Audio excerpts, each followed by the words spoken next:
পৰিস্থিতি খুবেই বেয়া মানে কি ক'ম আপোনালোকক ডেড বডি ৰাস্তাত পৰি থকা পৰিস্থিতি হৈছে ইমান বেয়া পৰিস্থিতি দেখি আমি আহিছোঁ তাৰ পৰা পঢ়িবলৈ যেটো গৈছিলে আশা আছিল যথেষ্ট হয় বহুত আশা লৈ গৈছিল উন্নত মানে এতিয়াতো আমি যাবই লাগিব আকৌ মানে আমাৰ ডকুমেণ্টছ গোটেই অফিচিয়েলি ডকুমেণ্টছ সব ৰাখি থৈছে আমি যি আশা লৈ গৈছিলোঁ আকৌ লৈ যাব লাগিব পুনৰ পিছত যেতিয়া ঠাণ্ডা হ'ব তাত পুৰা ৰক্তাক্ত পৰিছিল ৰাজপথ পুৰা ৰক্তাক্ত মানে আপুনি য'তে অলপ 1 মিটাৰ দূৰে দূৰে ডেড বডি দেখা পোৱা যাব এনেকুৱা পৰিস্থিতি হৈ আছে কাৰণটো কি আছিলে কি ইছ্যুক লৈ তাত কিবা ৰিজাৰ্ভেশ্যনৰ লৈ সিহঁতি লাগি আছে ইমান প্ৰপাৰলি মই সেইটো নাজানিম লিডটো কোনে লৈছে লিডটো ইউথে লৈ আছে এইটো মানে ইউথ বুলি মানে চবেই কৰি থকা লিখা লাগিছে আমি ইমানো নাজানিম সেইটো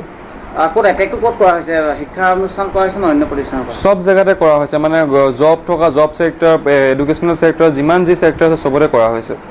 আমাৰ বাংলাদেশৰ বাহিৰৰ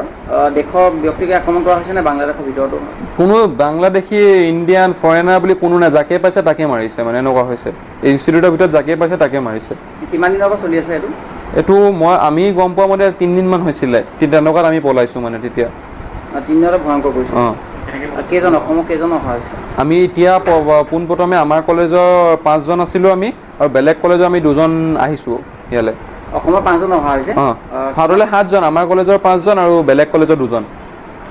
কেনেকৈ অহা হ'ল ইমান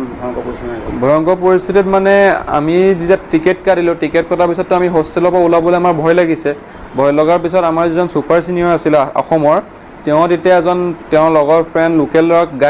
কলেজে অলপ হেল্প কৰিবলৈ আমাক এয়াৰপৰ্টত থ'বলৈ তেতিয়া তেওঁলোকৰ প্ৰাইভেট নাৰ্ছিং ৰুম আছিলে তেওঁ তেতিয়া এখন এম্বুলেঞ্চ দি আমাৰ 15 জন ইণ্ডিয়ানক এম্বুলেঞ্চখনত লৈ আহি সেই নাৰ্ছিং ৰুমখনত আমাক এৰাতি ৰাখিলে এৰাতি ৰখাৰ পিছত আকৌ তাৰ পিছদিনাখন খোৱা বোৱা তেওঁ দিছে আকৌ পিছদিনাখন ৰাতিপুৱা 3টা বজাত সেইখন এম্বুলেঞ্চতে আমি 15 জন ইণ্ডিয়ান এয়াৰপৰ্টলৈ বুলি ওলাই আহিছিলোঁ এয়াৰপৰ্টলৈ বুলি ওলাই আহোঁতে আমাক তেতিয়া সংগঠনে পালে সংগঠনলৈ পাই আমাৰ যিজন ড্ৰাইভাৰ আছিলে ড্ৰাইভাৰজনক মাৰি মানে পুৰা ৰক্তাক্ত তেনেকুৱা কৰি দিলে তাৰপিছত আমাৰ গাড়ীখনো ভাঙি দিলে আমাৰ গাড়ীখন জ্বলাই দিব লৈছিলে তিনিজন আমাৰ যিজন ছিনিয়ৰ লোকেলজন আহিছিলে তেওঁ অলপ হাতে ভৰিয়ে ধৰি ৰিকুৱেষ্ট কৰাৰ পিছত আমাক এৰি দিলে আমি তেনেকৈ মানে ভিতৰে ৰাস্তা দি আমি এয়াৰপৰ্ট আহি যেনে পাইছোঁহি পুনৰ ভৰি যোৱা হ'ব বাংলাদেশ হয় যাব লাগিবতো আমাৰ ডকুমেণ্ট সব ৰাখি থৈছে কোন কলেজত পঢ়া হৈছিল মই ডেল্টা মেডিকেল কলেজত